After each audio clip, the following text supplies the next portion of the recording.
It's Monday and NMH at 1 is here to share the news-making headlines within and beyond our borders.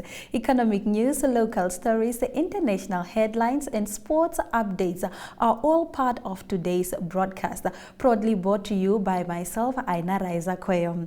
Headlining today's show, the Kavango Emerging Resettled Farmers Union informed its members over the weekend that over the past month the union has been in discussions with Recon Africa about exploration on their farms. Namibian Ombudsman Basilius Jakuga will say this week whether there are grounds for an investigation into President Hage Geingobb's alleged part in the cover-up of a robbery on SA President Cyril Ramaphosa's farm in 2020, in which 5 Namibians are said to be involved.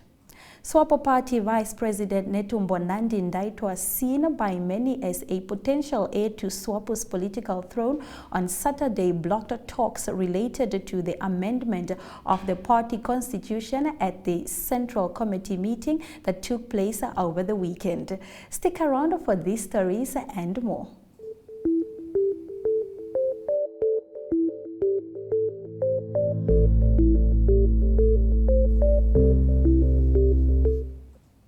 In today's midday news update, a 41-year-old Namibian man was granted bail of 1,000 Namibian dollars by the Opuo Magistrate Court after he was arrested for illegal trade of petrol on Friday at Omakange in the Kunene region. A crime report issued by Nampol on Sunday said the suspect was arrested during a police search at the Omakange police checkpoint in possession of 15 of 25-liter containers of petrol valued at 7,500 Namibian dollars and 3 of 5 liters valued at 300 Namibian dollars.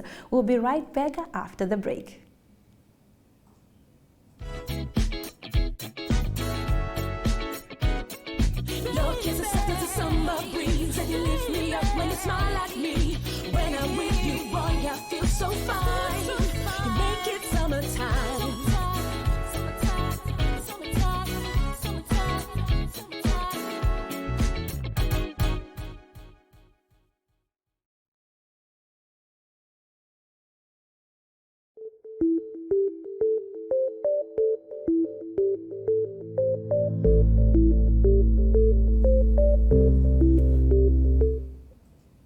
Let's get into today's visual news clips.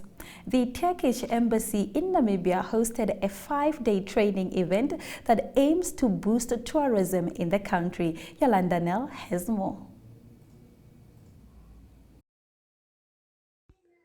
The Turkish Cooperation and Coordination Agency TICA, the Minister of National Education of the Republic of Turkey and the Namibia University of Science and Technology NAST held a training on current approaches to tourism education in Windhoek last week. Beren Tulen, Turkey's ambassador to Windhoek, Professor Ifinya Semente, Dean of the Faculty of Commerce, Human Science and Education at NAST, and other faculty members of the university attended the event. Ambassador Tulen stressed that TICA implemented another successful project. She added that she hoped this training would boost tourism, which is one of the main sources of income in Namibia and was adversely affected by the COVID-19 pandemic. Professor Semente thanked TICA for its contribution and said she hoped their cooperation would improve. As part of the training on current approaches to tourism education, which is the introductory model of TICA's tourism education program, useful information about the tourism industry in Turkey was shared during the event. During the 5-day training module, applied training was provided on the floors and in the kitchen, together with the restaurant and rooms of the university's training hotel. Minister of Education, Arts and Culture Esther Ngipondoka spoke about educational issues raised at the 2022 National Conference held in Swakopmund on transforming education. Micheline Nawatises was there. I will be looking out now for us to lift out those key issues bringing together all the operational issues. Many of the issues were operational. When you listen, they are operational issues. But we should be able to concretize them into strategic policy issues that we need to look into, both globally and nationally. Those issues will have which should have an overarching impact. Things that we call low-hanging fruits on the quality of the education forward. I also want us to be specific, to look at the specific measurable action items which will clearly inform our strategic plan. I do not want us to be fluent. I know the consultant is working on all these things. Sometimes we come up with documents that are fluent and not easy to implement. Theory. We need practical, strategical, implementable issues, measurable even when we implement them. This is what I want to emphasize. I also want us to be contextually driven. When we are talking about education in Namibia, no matter we are contributing to the UN, to the UN agenda, we need to be contextually demand-driven in whatever we are coming up. Relevant action items that would respond to our domestic national education challenges. We really need to focus on those. And as we position ourselves in the UN agenda, our action items should focus on living up to the African continent's dream. We are living in Africa, we are living in the world. But mind you, we also have some strategic, documents and plans that we have signed.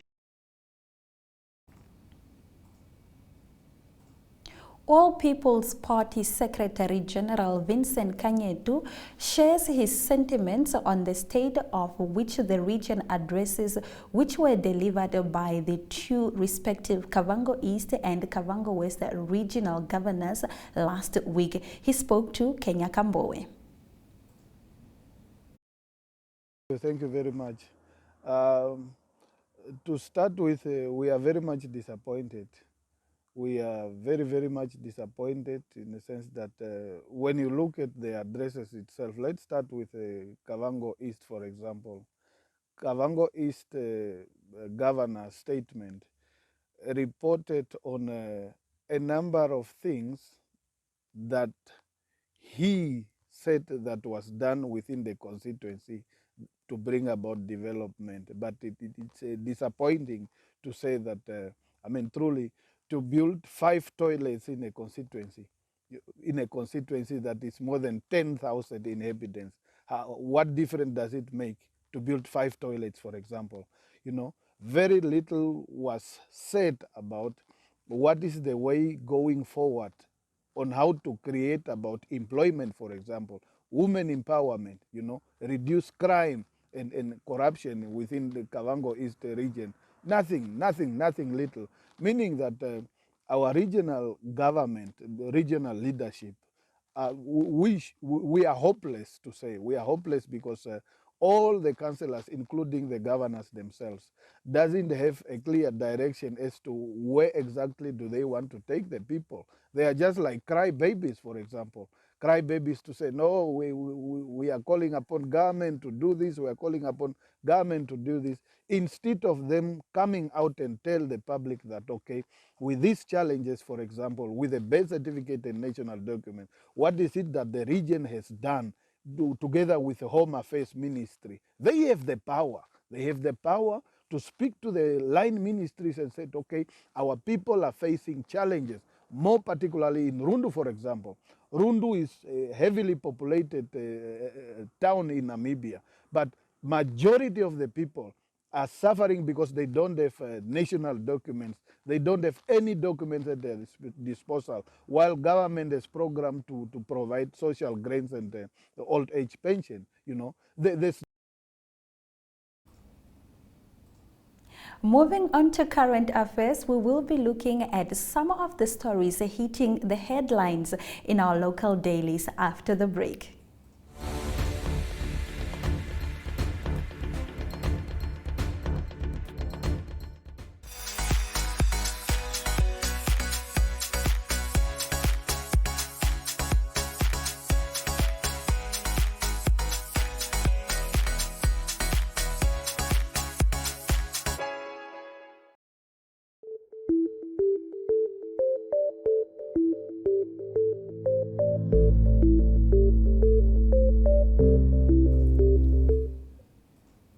Inside today's daily newspapers, SWAPO Vice President Netumbo Nandi-Ndaitwah, seen by many as a potential heir to SWAPO's political throne, on Saturday blocked talks related to the amendment of the party constitution at the Central Committee meeting that took place over the weekend.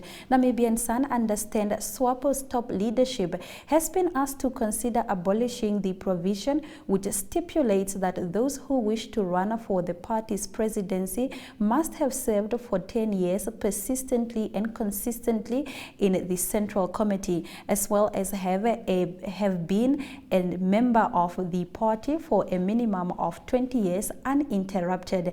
At the Marathon CC meeting, which lasted more than 12 hours, the party's second in command moved for the agenda item dealing with the controversial institutional amendment saga to be deferred to the next CC meeting. Multiple CC sources confirmed this to the Namibian Sun.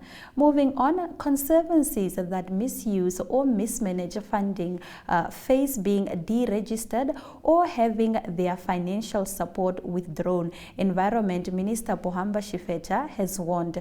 The minister expressed grave concerns over numerous complaints received from community members who cited a lack of benefits being derived from tourism, concessions and hunting activities. The minister stressed that at least 50% of the total annual income generated by conservancies or community forests must be allocated towards implementing community development projects. Further, it is vital to manage conservancies and community forest finance properly. He said, "We have received numerous complaints and allegations of blunted theft and misappropriation of conservancy funds." Moving on to our next story, the Ombudsman Basilius Jakuga will say this week whether there are any ground of investigation into Hage Geingob's alleged part in the cover-up of a robbery on SA President Cyril Ramaphosa's farm in 2020, in which 5 Namibians were said to be involved. This comes after the Deputy President of the Namibia Economic Freedom Fighter, Kalimbo Ipumbu, lodged a formal complaint at Jakuga's office on Thursday, in which the Ombudsman was requested to take public action within 7 days regarding the allegation against Hage Geingob. The San people want the government to intervene in the issue of the final resting place of the late Joab Fritz Aribeb, the former headman of Kaiom San in Namibia. Chief Anania Sorebeb says his people are considering taking the government to court over limited access to their site where the German colonial forces in Southwest Africa shot dead Aribeb and his 2 sons in 1904. It was they who made the mistake and they must correct it, he insisted. The site is located on the farm Okorusu 88, on which resettlement beneficiary to Snelda Hugon has been farming since 2014 and has since built several buildings and beads. The grave is likely in the middle of the maize field, but this has not yet been determined with certainty. Moving on to our next story, the Kavango Emerging Resettled Farmers Union informed its members over the weekend that over the past month, the union has had discussions with Recon Africa about exploration on their farms. Recon Africa has asked the farmers for their permission to enter the farms, and in the light of this has scheduled a meeting for Saturday 18 June 2022. Recon Africa said that the affected parties are Shimbu Farm number 1500 to 1587, while Giriku local government farms are numbered 1627 to 1688. If your farm falls within this commercial series, be sure to attend the meeting. Moving on to our next story, the Luderets Waterfront Development Company, which has been contracted to build the Namibia Universities of Science and Technology satellite campus in Lüderitz has asked the government for an additional 70 million contribution to complete the construction, the expansion and refurbishment of Lüderitz Old Power Station to be used as a satellite campus for the University and Maritime Museum began in 2013. Construction has since cost taxpayers 145 million Namibian dollars and requires a further 70 million Namibian dollars from the government to meet a March 2023 deadline. We'll be right back after the short break. Africa Good Morning is a current affairs program that brings you the latest from Southern Africa and beyond.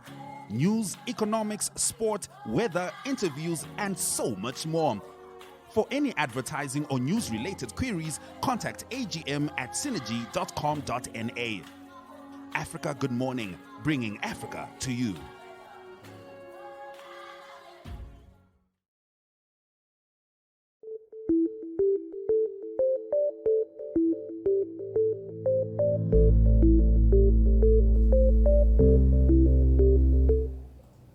Let's continue with our news right here at NMH at 1.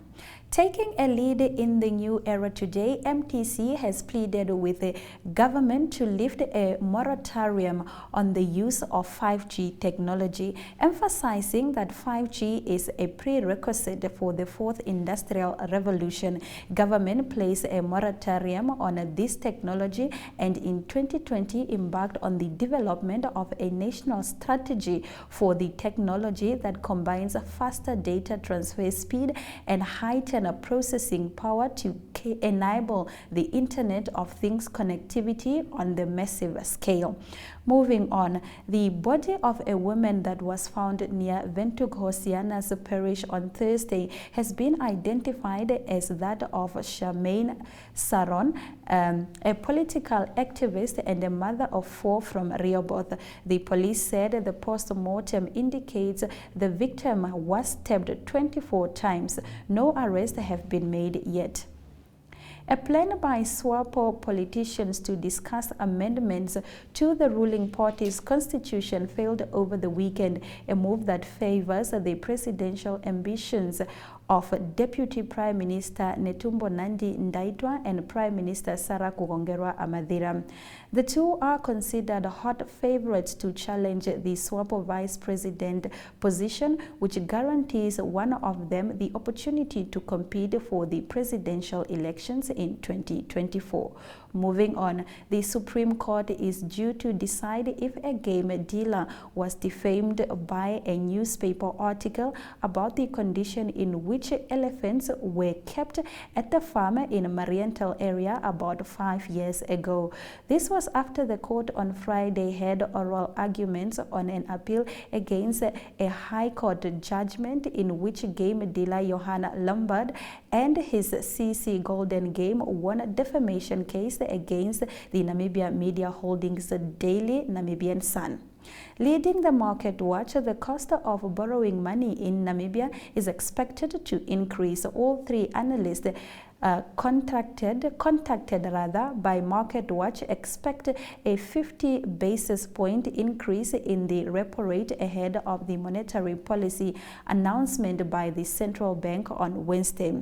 That will see the repo rate increasing from 4.25% to 4.75% and the prime lending rate jumping from 8% to 8.5%. And on the sporting front, FNB Kudus took a harder fought 29-25 bonus point away win at FNB Wanderers in the top of the long clash between two previously unbeaten teams. The Walvis Bay outfit took over the lead in the NRU Premier League from Wanderers.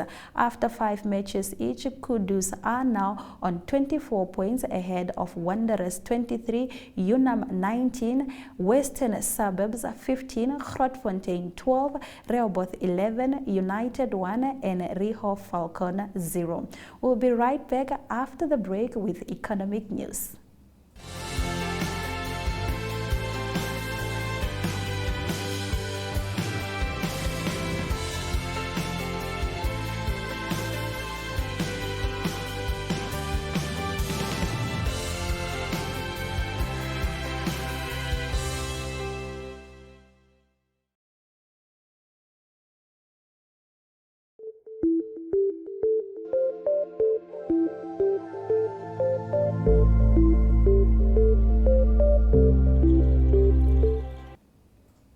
In today's economic news, the Asian stock markets have fallen sharply as soaring prices in America triggered fears the Federal Reserve will take tougher action to rein in inflation. At the same time, the US dollar strengthened to 135 Japanese yen for the first time in over 2 decades. This comes as official figures shows on Friday that US inflation hit a more than 40-year high last month. A warning about COVID-19 infections in Beijing also added to investors' concerns about global economic growth. Global oil price have also slipped, with Brent crude falling by around $2 to just over $120 per barrel. At the same time, the Indian rupee has fallen to a new record low as it dropped below 78 to the US dollar. Meanwhile, Bitcoin fell below $25,000 to its lowest level since December 2020. In our next story, the European Central Bank has said it intends to raise interest rates for the first time in more than 11 years next month as it tries to control soaring inflation in the Eurozone. The ECB said it will raise its key interest rate by 0.25% in July and further increase planned for later in the year. The bank also intends to end its bond buying stimulus program on the 1st of July. The latest Eurozone inflation estimate was 8.1%, well above the ECB's target. High inflation is a major challenge for all of us. The ECB's main policy interest rate is currently at negative 0.50%, and it could be back at zero or above by the end of September, the bank said. Last time it raised interest rates in the Eurozone was in 2011. Inflation may again rise significantly as energy and food prices surge, it added. Now let's have a look at our economic indicators.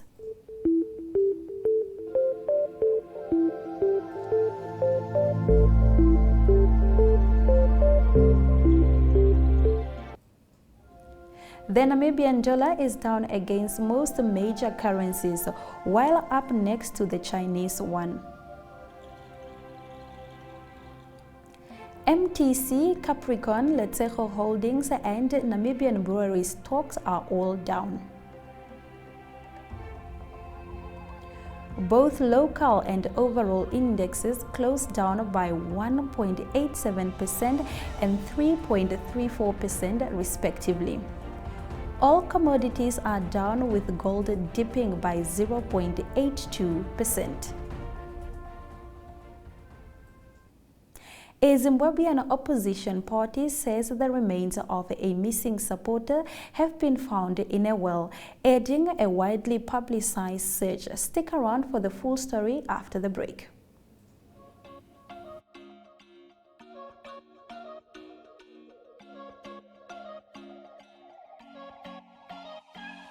Careers Bistro focuses on the movers and shakers in the corporate world.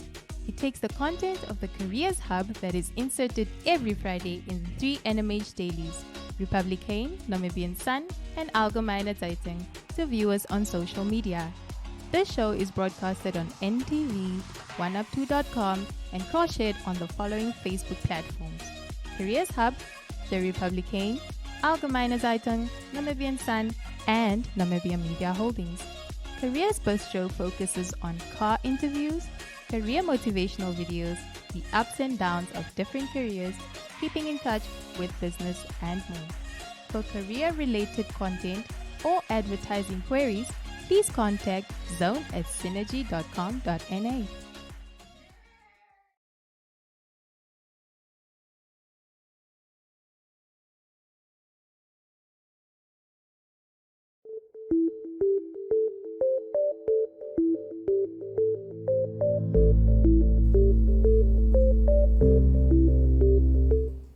You're still watching NMH at 1. Now we take a look at the latest news in our neighboring countries, followed by news from the rest of the globe.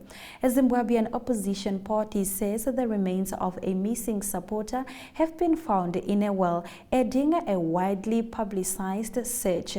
More Blessing Ali was reported missing following an argument with a former boyfriend, Pius Njabo, who's been described by the opposition Citizen Coalition for Change as a ruling party supporter, is alleged to have dragged her from a bar in May. The ruling party ZANU-PF has denied involvement in the killing and asked the police to be allowed to do their investigations. Ali's mutilated body was found dumped in a well south of the capital, Harare. Police have previously said they were treating the case as domestic rather than politically motivated, but an opposition spokesperson, Fadzai Mahere, said Jampo was linked to previous violent attacks against opposition supporters. She called for a swift, impartial investigation. In our next story, the number of asylum seekers due to be removed from the UK on the first deportation flight to Rwanda is close to a single figure, sources say. The Court of Appeal is set to decide later whether to allow the Home Office flight to depart on Tuesday. Campaigners and migrants last week failed to win an injunction against the government policy in the High Court, but it is thought the number facing being deported to Rwanda's capital, Kigali, is falling rapidly. A Home Office source told BBC that of the original 37 scheduled to fly to the East African nation, legal challenges relating the modern slavery and human rights claims have drastically reduced that number. BBC Home editor Mark Easton says it is expected that could be whittled down to zero before the plane is due to take off. Now, in our next story, kidnappers who had detained some victims of the March attack on the Abuja and Kudana train in northern Nigeria have released 11 hostages. The spokesman to the cleric acting as a go-between for the government and the attackers, Taku Mamu, told BBC that 51 people were still in captive. During the gruesome assault, gunmen planted explosive on the rail lines and shot at travelers. At least 9 people died and the incident sparked outrage. Last month, the gunmen released a heavily pregnant woman. In a video message circulating on social media, the woman said that the abductors told her she had been freed on compassionate grounds. Negotiations continue between the government and the kidnappers to release the remaining captives, Taku Mamu said.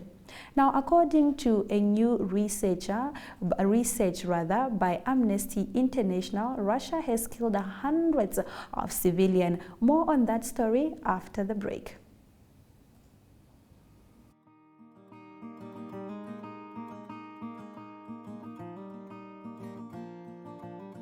AgriMonitor is jou weeklikse landboukundige program wat jou die jongste nuus in die landbouverwante bedryf en onderwerpe wat daaraan gekoppel is bring.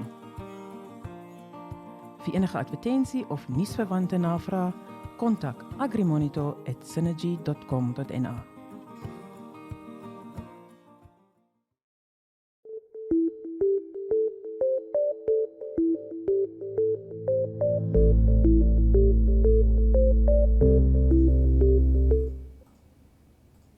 Thank you for spending your lunch hour with us here on NMH. Now, Russia has killed hundreds of civilians in the northeastern Ukrainian city of Kharkiv using indiscriminate shelling and widely banned cluster munitions, according to new research by Amnesty International. Amnesty said it had found evidence of the Russian forces repeatedly using 9N210 and 9 N235 cluster bombs, as well as scatterable munitions, rockets that inject smaller mines that explode later at timed intervals. Now, the BBC visited 5 separate impacted sites and in residential neighborhoods in Kharkiv and saw the evidence. Those impacts are from the cluster munition. It's a classic signature, said Mark Hisney, a senior researcher in the Arms Division of Human Rights Watch, a campaign group. In our next story, French President Emmanuel Macron is at risk of losing his outright majority after a strong challenge from a coalition of left-wing parties in National Assembly election.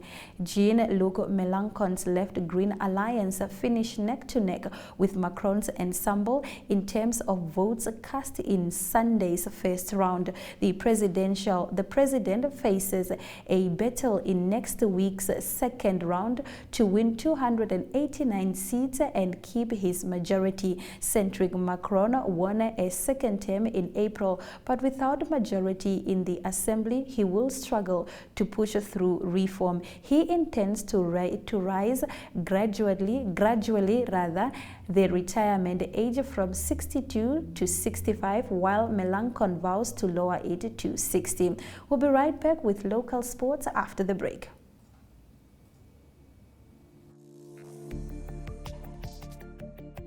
In Business 7, you get news on current economic, financial, and business matters in Namibia. The weekly show features interviews with experts and in-depth analysis of burning issues in a way that caters for ordinary Namibians and business connoisseurs alike. We crunch the numbers that matter, decipher statistics that shape Namibian lives, discuss smart money, and explore the impact of global development locally. Money makes the world go round, so catch us on NTV, oneup2.com, and the Facebook platforms of the Namibian Sun, Republikane, Algemeine Zeitung, and Namibia Media Holdings. For news-related or advertising queries, please contact B7 at synergy.com.na.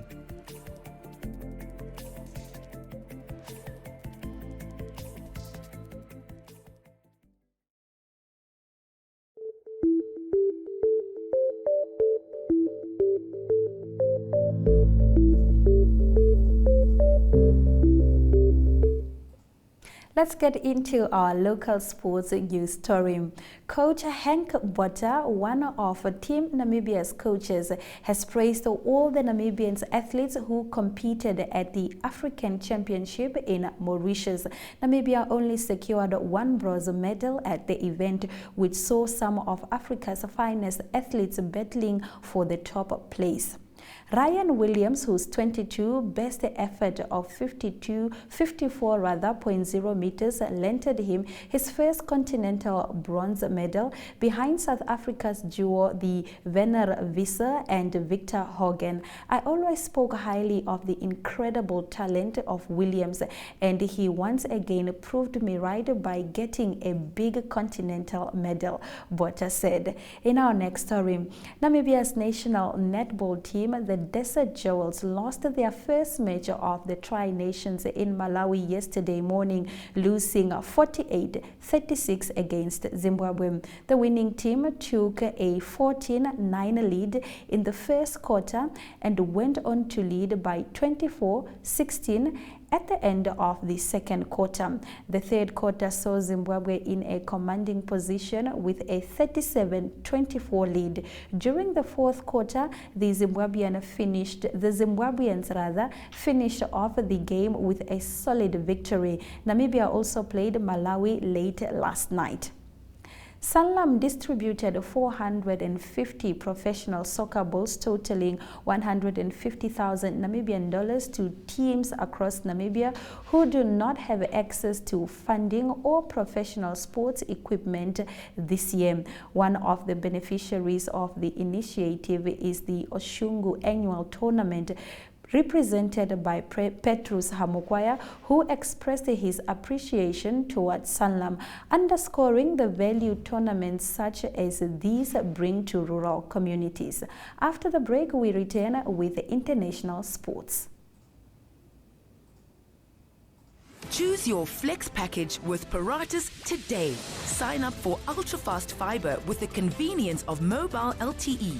That's 2 products in one bundle. It's new, it's one bill, and you can stay connected in more than one location. For more information, visit paratus.africa/NA. Always prepared. Paratus.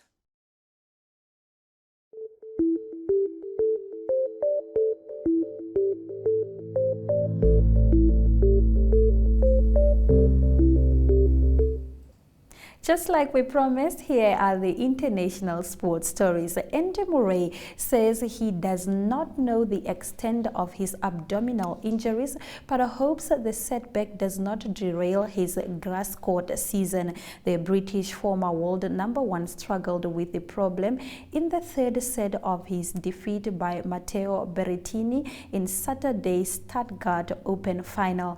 Murray, due to play at the Queen's this week before Wimbledon in a fortnight, received medical treatment twice and was in visible discomfort when serving. Hopefully all is well. Obviously, I have played a lot of matches. This is the most matches I have played in 2 weeks since probably 2016, he said. Now, in our next story, American Devon Allen produced the third quickest 110-meter hurdle time in history at the New York Grand Prix on Sunday.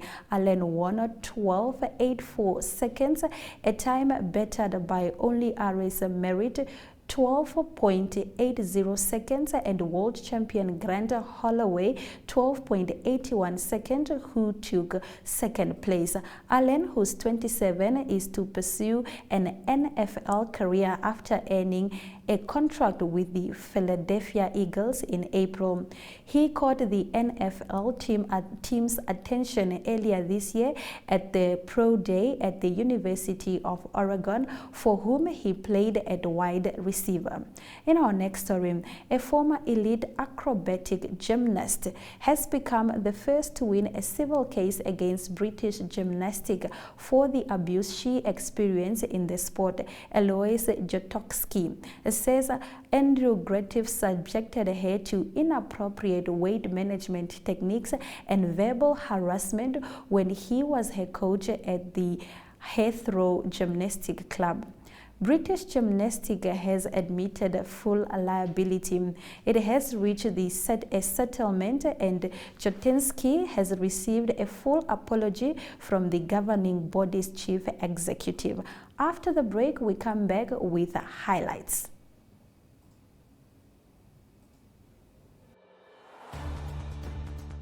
The Evening Review is a daily interview-based talk show that dissects and expounds on current affairs as they occur in Namibia. The show aims at reaching Namibians of all age groups who seek better understanding of the state of current affairs in the country. This show is broadcasted on NTV, 1up2.com, and cross-shared on the following Facebook platforms: Namibian Sun and Namibia Media Holdings. The Evening Review focuses on interviews, latest news, and up-to-the-minute current events. Contact evening at synergy.com.na.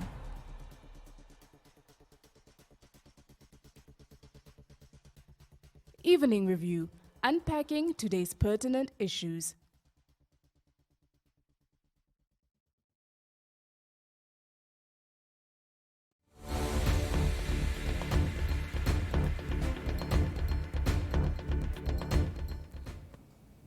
You are watching NMH at 1, and if you have just joined us, here are some of our news highlights. A Zimbabwean opposition party says that the remains of a missing supporters have been found in a well, adding a widely publicized search. More Blessing Ali was reported missing following an argument with a former boyfriend, Pius Njabo. French President Emmanuel Macron is at risk of losing his outright majority after a strong challenge from a coalition of left-wing parties in the National Assembly election.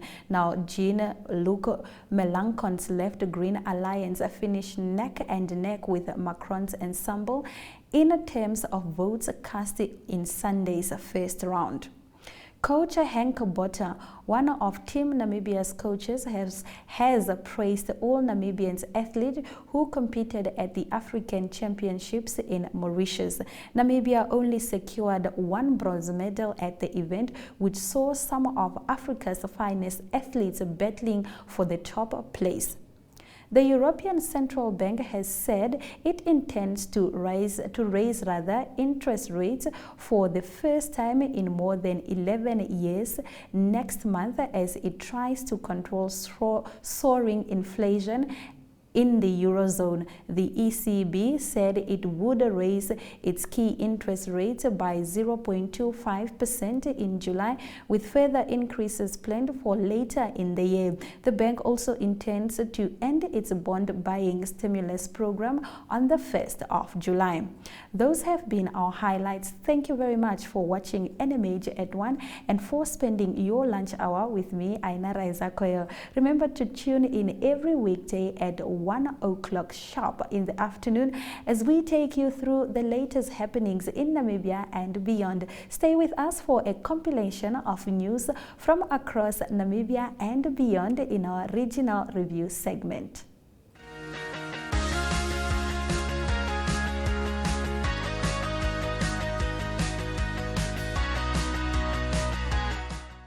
Good day, viewers. Welcome to another episode of Regional Review, the Monday edition, which is focused on Far North content. So, I am here today to discuss with you what has transpired in the northern part of the country.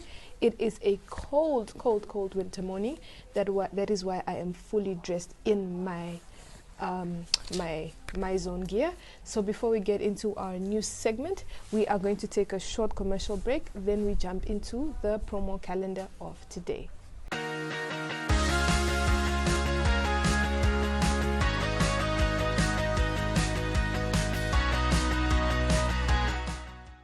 So for our promo calendar today event, today is the 13th of July, which is also known as International Sewing Machine Day.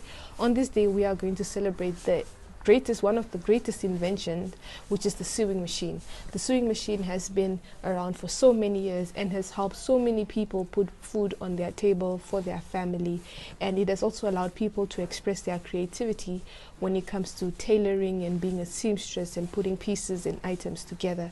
So please watch this short promo video that NMH has prepared and let us know what you think in the comments, and also share, like, and subscribe to our channels and all of our social media platforms.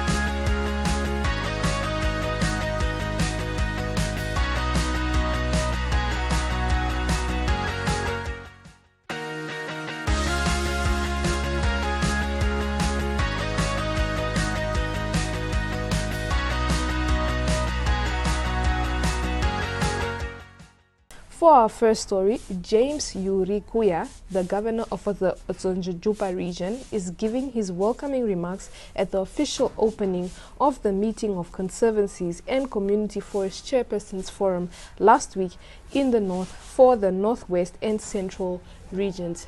Please watch this video of his speech and have an idea of what exactly the Converses and Community Forest Chairpersons Forum is all about. In some areas where the commoners, myself and them as people, will be here saying that we're in charge of the conservancy. However, there is an invisible hand that hovers on top of conservancies, that controls the show. We are aware of some of this. That's why every time when there are concessions that are given out, animals are hunted, the proceeds are never translated down to the community. When you come to the bookkeeping during the AGMs, when the figures are being given there, you ask yourself, but if there were 5 elephants that were hunted and each elephant costs about 80,000 or whatever that it is, and so many elands and so many kudus and so forth, where does the money go? Where does the money go? So, Honorable Minister, I would really support you strongly. Punitive measures have to be put in place in which an element of accountability have to be strengthened. In case a conservancy doesn't abide to the accountability that is expected of them, it is high time that we take drastic measures. Conservancies are there to assist and to ensure that they guide the flora and the fauna of our country.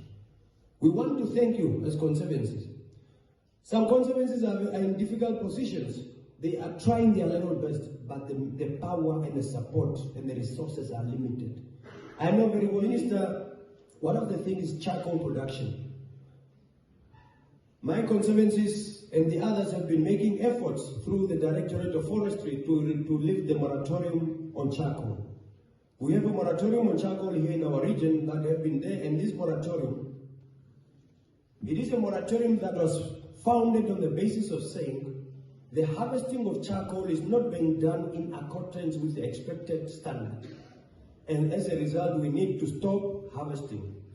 But now, Honourable Minister, these have much been in the communal areas.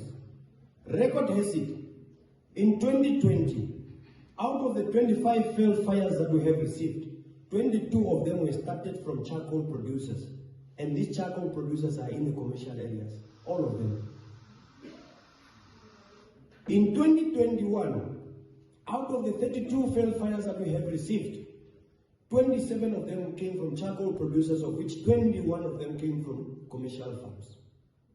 But the moratorium is much on the communal area, and one of the points that was submitted was that the harvesting methodology and the type of species being harvested are not supposed to be harvested. As a result, let's put it on hold. But now when that happens, where 1 ton of charcoal goes between $3,000 to $4,000 at an international market, the person in commercial farm continues selling. The Agenda is a weekly national affairs interview program hosted every Sunday by Namibian Sun editor Toyvon Jabela, featuring a panel of high-profile newsmakers, analysts, and experts. If you would like to feature your brand or campaign on this platform, contact agenda@synergy.com.na. The Agenda, focused on today's conversation.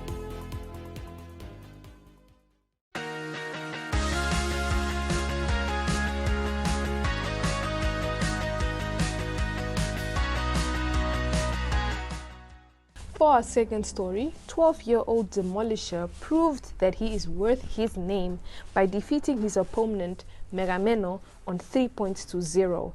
The boxing match took place at Multipurpose Center in Ongwediva in the Oshana region.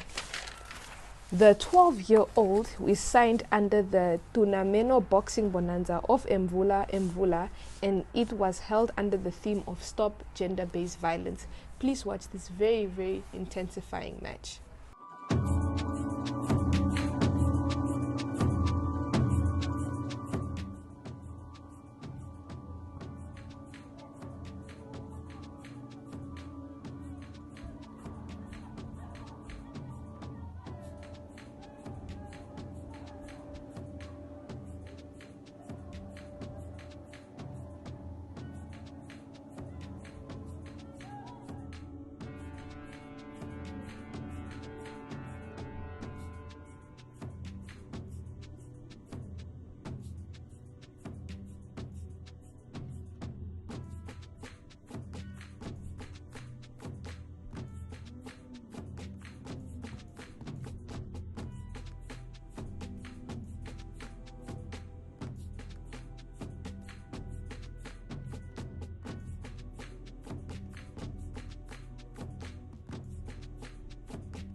And for our love story, last week at Enana, it was the kickstart of the regional summit, the educational regional summit, which took place in Enana Monte Carlo guest house in the Ohangwena region. Stakeholders such as teachers, principals, learners, as well as different community leaders were present at these stakeholding events to see how they can work together on improving the education system and making sure that education is accessible for all young Namibian children. Please watch this video for more. Sam Shino is at the back, so he ensures that we capture the events here. Everything that we are doing, it's being captured. And I think he's being supported by the media team from the region. We are also joined by the two gentlemen that make sure that the sound system, the director of ceremonies, to direct the participants to the different group sessions.